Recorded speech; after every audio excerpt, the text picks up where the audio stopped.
strike the last word. The gentleman from Indiana is recognized for 5 minutes. Thank you, Chairman. I rise to support this amendment. This so-called, quote, gainful employment, unquote, regulation is another example of this big federal government run amok. Today, Hoosiers in Indiana and all Americans are free to choose from accredited colleges and pick the one that they believe fits their needs. These are accredited colleges. No one's accused them of unfairly serving the poor. No one rightfully has, or anyone else.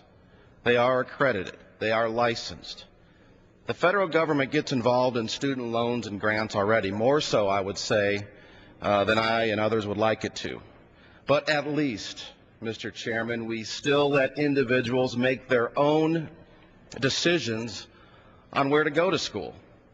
The new rule makes a mockery of our American tradition of free choice, replacing it with a bizarre program where the federal government decides what job you should seek and what school you can attend. Let me walk you through it. Under this rule, the Obama administration has proposed a plan that, number one, creates a matrix that examines the student loan debt to future income of a prospective student. Then it compares that ratio to the student loan repayment rates of graduates of the same program. And number three, and finally, it decides if the student can have access to the loans they would need to attend the school or program of their choice. So, for those of us listening, watching at home, what this means is, if you are contemplating going to school so that you can economically better yourself, or because you otherwise want to enrich your life, you just can't go to the college or school of your choosing if you need a government loan. Instead, a nameless, faceless bureaucracy using some bizarre, arbitrary formula gets to decide whether or not you have chosen a field of study that will pay enough to justify the investment in the minds of that particular bureaucrat. Unbelievable. The government and the Obama administration are now micromanaging this part of our lives too. Talk about central planning, Mr. Chairman.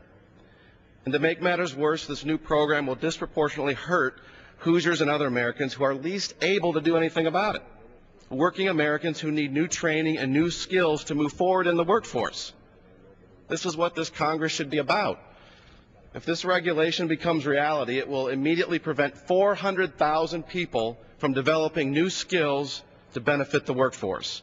By 2020, nearly 5.4 million students will be denied the higher education program of their choice. In a global economy, we cannot compete without an educated and flexible workforce. This amendment will allow Americans the choice they deserve and the education and flexibility our nation needs. I urge a yes vote, and I yield, sir. Gentleman yields back his time. For what purpose does the gentlelady from California rise? Mr. Speaker, I move to strike the last word. The gentlelady is recognized for 5 minutes.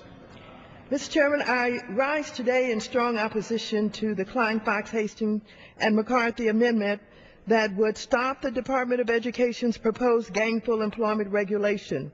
For-profit colleges account for only 7% of the higher education student population, yet last year 44% of student loan borrowers who defaulted within 2 years of beginning their repayment were students who had attended for-profit schools. Now, Mr. Speaker and members, I know something about these private post-secondary schools. One could make the argument, and you will hear that, oh, not all the schools. Of course, not 100% of the schools are rip-off schools, but a huge majority of them are. I have experienced some of this firsthand. While I was working with poor students in South Los Angeles, we were trying to get them into GED classes.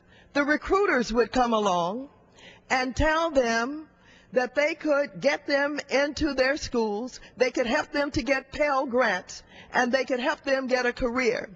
And lo and behold, they would sign up. And you would see them a few days later. Some were going to be dental assistants, and they had a little green jacket on, and they had a little box that they carried to make it look as if they were carrying dental tools. But It was just a matter of months later when you would find sometimes the school was out of business. They had been going to school. There were no teachers. There was no equipment. They were rip-off schools. And I want